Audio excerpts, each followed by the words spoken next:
So this is the end of the flashback arc, and I really liked the very somber, sad kind of like outing that we got, while still having at least somewhat of a pleasant last page. But the chapter starts out with Satoru finding out about Geto's decisions. Now that he's completely massacred this village, he's on the run. Like all this stuff at his house has pretty much been cleared out. He killed his own parents. Like at least he says he attacked them. I assume so. I don't think it was confirmed they were dead, but I assume that the fact that they don't have powers, that he was fully up to like, yeah, just annihilating them, because he says how he's not he's fully dedicated to this goal, to this ideal, this vision of the world of no non-shaman, so he can end up getting towards that most peaceful possible solution. Because we found out while he was talking to Yuko that if they get rid of all the people that don't have the people that aren't shamans, the only way that curses can really get formed are if a shaman ends up dying with a lot of like regret and revenge and desperation, kind of this like a vengeful spirit type thing. But for the most part, you're gonna have everyone left being a shaman, so stuff like that probably won't be too big of a deal. And you just get like that complete worry because Satoru.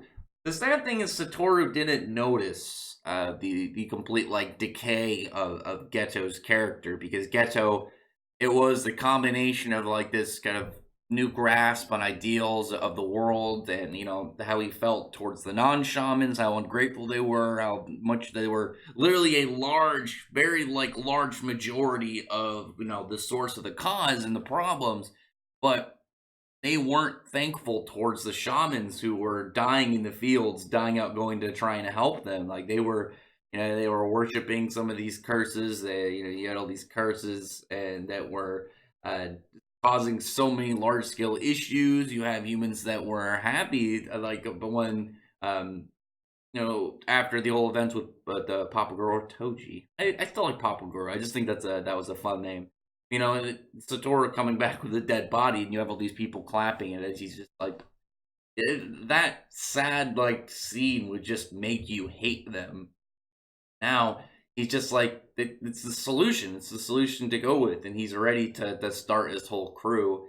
And here we have this like Shoko, who's just out taking a break, doing whatever, smoking. And Geto comes across her, and this scene was a little bit interesting because like you think that in a case like this, the characters would freak out. You could have much more of a like fight, but obviously Shoko isn't really a fighter. She's much more of a healer. She likes to kind of like do more medical stuff on her aspects, and that obviously was part of the reason that really hurt Geto like mentally, because it wasn't just this kind of like slide down his this ideal that he had, this kind of mindset. It was also the fact that he didn't have his two main friends on it, because he lost Shoko, who stopped wanting to do missions because she obviously wasn't really a fighter. She didn't really go out much to do dangerous missions. And Geto, didn't have Satoru, his kind of like rival character, who ended up passing over him and just kept going out on missions by himself. So within that year, he probably was thinking more of like his accomplishments and not like how exactly this was going to affect Satoru or affect Geto, because I don't imagine he had a mindset of like, well, maybe he's going crazy and needs someone to lean on. He probably thought he was all good, but not everything's there. And while they're just talking and and conversing with each other, and Geto's just kind of like telling Shoko his whole plan of wanting a world of only shamans. She's just like calling up Satoru like on the phone, all casual like, and telling him where they met up, where Geto is. The only person around that could deal with Geto is Satoru. He's the only other special grade. No one knows where Yuko probably is. She's probably off just wandering around doing her own thing. And that's when it happens. Again, you had this like kind of like a very weird like friendly meeting between Shoko and Geto, and then she calls up Satoru. Satoru probably asks the obvious question. It's like, why don't you fight him? I think a lot of people would have that, and she's just like, no, I'm not gonna die. Like, he will kill me. He's a lot more powerful than I am. It's again, as far as we know, she's a healer, not a fighter. And then we have Satoru and Geto just meeting up. Satoru is like no glasses, no eye bands, no sashes, just straight eyes out, and he's pissed off. He's mad. They're arguing over this whole situation. He wants him to explain himself, explain what happened, explain why he attacked his family, and he's shaken by all this. He's this character who we really know him for being like this paragon, this absolute like peak of jujutsu sorcery. And here, throughout this flashback, we've seen areas that he used to be weakened, but now we just see this more of emotional side to him of this kind of panic. His best friend seemingly has now turned on him, is turned deciding that he's going to go just start massacring people at some point.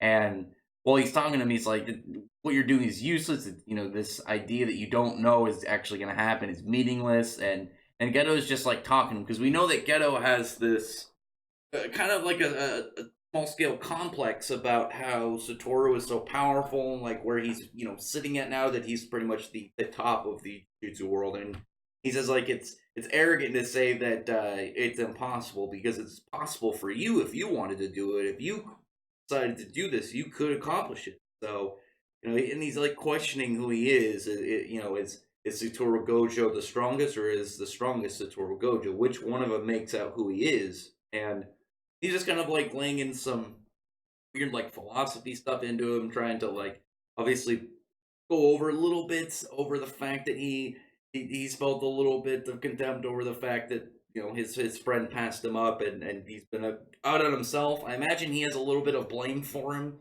from the fact he left him alone, and alone for his own delusion of I would say delusions, his own like complete and total mental deterioration over the last year. And Satoru is ready just to like start busting out attacks now. Like he got what I think that's Hollow Purple getting ready, and Geto is just he turns, walks away, and he's like, "Kill me if you want to kill me," because there's a meaning to it. Because the whole thing is that they're talking about he didn't like to kill without meaning, but the thing about Geto is he didn't abandon that for this. He thinks that there is a meaning. He thinks that there the end scale of what he's going for is the meaning for what he's doing. And if Satoru wants to kill him, then he can go for it. Obviously, there's a bunch of people in the crowds you'd have to kill in order to do that. But I think he still like is hesitant on wanting to kill his friend. Like he's definitely buddies, and there's going to be a point where we find out more about what changed Satoru to being a much more true heavy guy, because we know he's fully ready to turn against the Jujutsu crew, Jujutsu High, Jujutsu College, if it means protecting his crew. We already know that like that was shown way back with like Yuta, when they were like talking about like, oh, all this is doing is prolonging his execution, and Satoru was just like, if it comes down to it, I'm gonna side with him.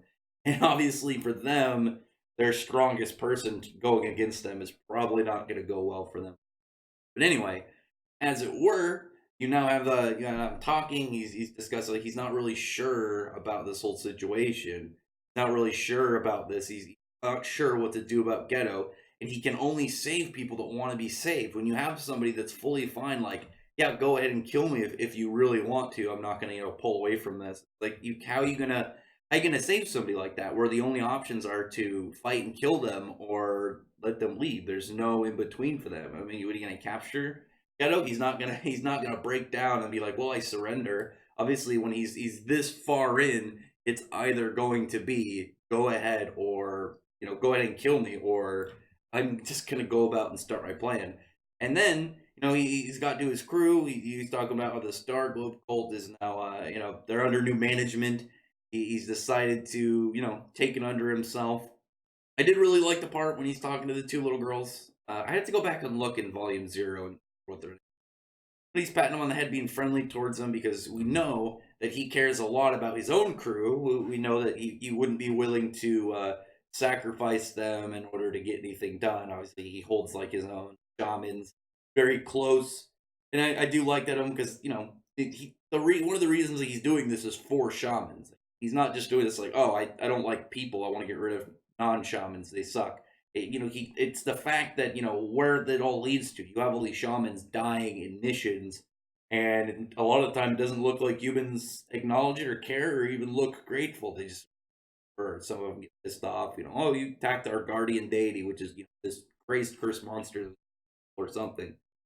But he ends up going out on stage, talking to all these cultists, saying how it's under new management. Everyone is gonna no, everyone will listen to him. It's all up to obey. And he starts out pretty nice about it. He's like, yeah, this is gonna we're gonna operate now under what goes on with me and what my decisions are. And I'd really appreciate if you guys would listen to me. And obviously, in a cult, you have a guy walk out like this, then he's not gonna directly just hold everyone's allegiance and loyalty.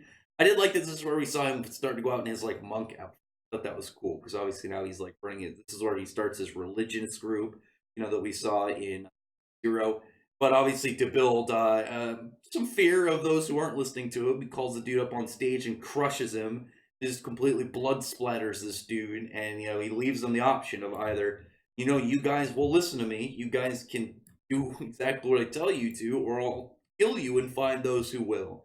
So this is the full start of his absolute like villain status, which again is very exciting. I've really loved this flashback. Usually, when you get flashback arcs, they end up either being too short or too long. It's weird when you completely deter away from the main cast, but obviously you're getting important lore story wise. I think of something like I think the one that I always refer to as when I think of like a flashback arc I didn't like was the one in Magi or Magi, whichever it's properly pronounced. But like it was too long. I didn't really care for like the characters in it. There was like a little bit. I liked what was the part with I'm trying to remember the first genie that Aladdin had, but that dude came out of the flute. Like that was like one of the parts I liked, but like a lot of it was just like I don't really care a lot about these characters. But I think one of the things that really helped this flashback with Jujutsu Kaisen was the fact that you had Satoru feeling like feeling like the main character, and you had Geto feeling like his rival character, and it was that kind of like complete and total like turn away than you'd get like with a lot of series. A lot of times you'd get them like, oh yeah, maybe they get allured towards bad stuff, but they end up either coming back. Someone like a Bakugo, where it was teased that he was gonna be like maybe become a villain because he was recruited by him.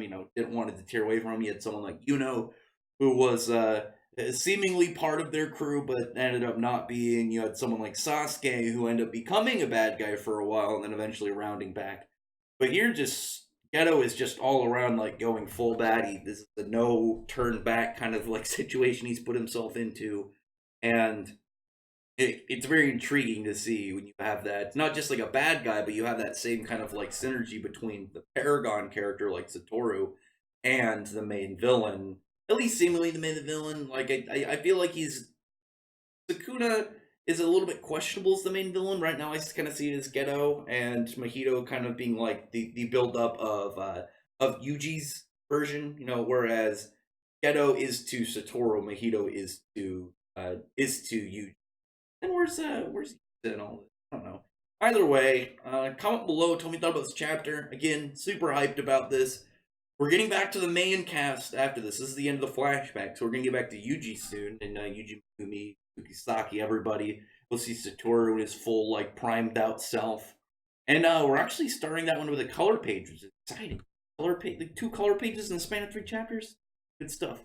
But anyway, comment below. Tell me what you thought about the chapter. Tell me what you think about Geto. Personally, I think Geto is the best new gen villain currently. Yeah, that's my opinion.